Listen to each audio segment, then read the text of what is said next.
அண்மை செய்தியை பார்த்து வருகிறோம். தவேக தலைவர் விஜய் பிற்பகல் 1 மணிக்கு ஆளுநர் RN ரவியை சந்திக்கிறார் என்ற தகவல் கிடைத்திருக்கிறது.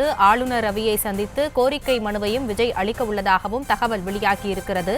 தமிழக வெற்றி கழக தலைவர் விஜய் ஆளுநரை சந்திக்க நேரம் கேட்டிருந்த நிலையில் பிற்பகல் 1 மணிக்கு ஆளுநர் மாளிகை தமிழக வெற்றி கழக தலைவர் விஜய்க்கு நேரம் கொடுத்திருக்கிறார்கள். இன்று காலை அதிகாலையில தமிழக வெற்றி கழகம் சார்பில் விஜய் அவர்கள் பெண்களுக்கு, அதாவது அன்பு தங்கைகளே என்ற வாசகத்தோடு கடிதம் ஒன்றை எழுதியிருந்தார். அந்த கடிதத்துல கல்வி வளாகம் முதற்கொண்டு ஒவ்வொரு நாளும் தமிழகத்துல தாய்மார்கள், என் அருமை தங்கைகள், பெண் குழந்தைகள் என அனைத்து தரப்பு பெண்களும் எதிராக நடக்கும் சமூக அவலங்களும், சட்ட ஒழுங்கு சீர்கேட்டு அவலங்கள், பாலியல் குற்றங்கள் என்று பல்வேறு வன்கொடுமைகளை கண்டு உங்கள் அண்ணனாக மனம் அழுத்தத்திற்கு ஆளாகினேன் என்ற வரிகளோடு இந்த கடிதத்தை எழுதியிருந்தார்.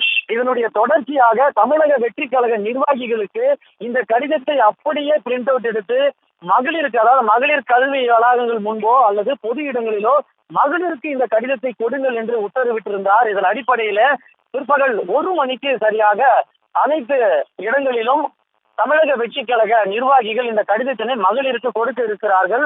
அதே போல பிற்பகல் 1 மணிக்கு தமிழக வெற்றி கழக தலைவர் விஜய் ஆளுநரை சந்தித்து இந்த அண்ணா பல்கலைக்கழகத்தில் பெண் மாணவி ஒருவர் இந்த பாலியல் தீண்டலுக்கு உள்ளாகுவது தொடர்பாக ஆளுநரிடம் விவாதிக்க போவதாகவும் கூறப்படுகிறது. இதற்கு முன்னதாகவே தமிழகத்தில் நடக்கக்கூடிய இந்த சட்ட ஒழுங்கு பிரச்சனை தொடர்பாக ஆளுநரை சந்திக்க இருப்பதாக விஜய் திட்டமிட்டிருந்த நிலையில் தற்பொழுது இந்த மாணவி வன்கொடுமை செய்யப்பட்டது தொடர்பாக இன்று ஆளுநரை சந்தித்து ஆளுநர், அதாவது பல்கலைக்கழகம் எது மாதிரியான நடவடிக்கைகளை எடுக்க வேண்டும், இன்னும் மாணவிகளுக்கு எது போன்ற பாதுகாப்பு நெறிமுறைகளை கடைபிடிக்க வேண்டும் என்பது தொடர்பாக விவாதிக்க இருக்கிறார்.